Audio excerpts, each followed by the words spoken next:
You would have thought, wouldn't you, given the fact that his father is very still ill, whichever way you look at it, but battling on. That's right, King Charles III, our king, battling on with his health, even though he took out an incredible performance over in Italy. You would have thought that his youngest son, the former royal known as Prince Harry, might ease up on, well, the hand grenades that he keeps throwing towards his family. But nonetheless, no, on a recent visit back to the United Kingdom, Harry decided to do this, which has really upset his elder brothers too. Of course, His Royal Highness, the Prince of Wales, Prince William. But what did he do this time around?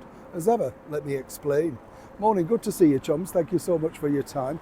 It is difficult, I do feel sorry for King Charles because, to keep going at the pace he's doing, he must, I know the sort of treatment he's having, and it must be very hard because you must have those moments of sheer tiredness. But I think it's the force of nature, and perhaps I've been told also, the fact that he's meeting people and it's keeping his mind active and off the ongoing problem is good for him. But of course, then when you sit down for a moment, grab a cup of tea and maybe talk the day through with Camilla, there you have Harry making headlines like this: trapped inside the royal family. I was trapped because they wouldn't let me leave. Now, when you think about this, this is very, very salacious and damaging indeed, because Harry went on to say on his recent court case that the reason why he couldn't leave, and this is the reason why the British monarchy decided to strip him of his security.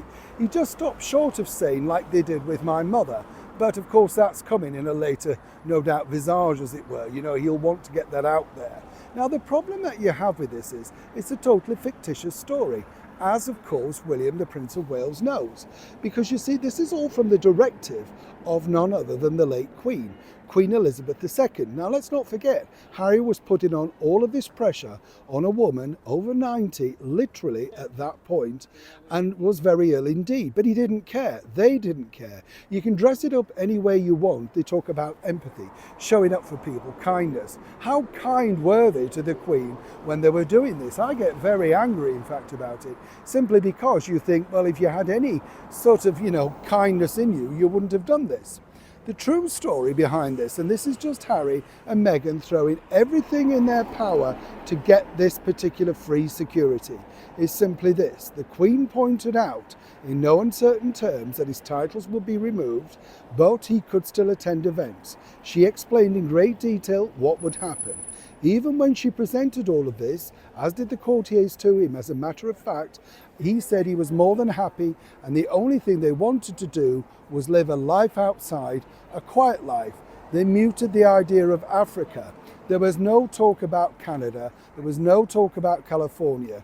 They're the ones not being open and honest with the late Queen. And William and His Majesty the King certainly know this. But of course, this makes them look terrible in the eyes of the public. And again, stoking up the fire, particularly with the media. So why has Harry decided to do this right now? Well, it's quite simple. His world is falling apart, all thanks to the debacle of Santa Barley, and more importantly, what's going to be coming out from that with the Charity Commission investigation.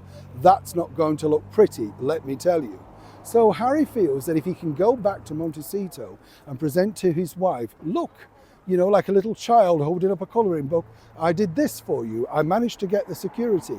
Meghan is leading her own path, doing independent things, trying to get her own career going, very much moving away and working away from Harry, who is seen to many people as something of a toxic brand, without the transparency, of course, of his visa and many other aspects of his life.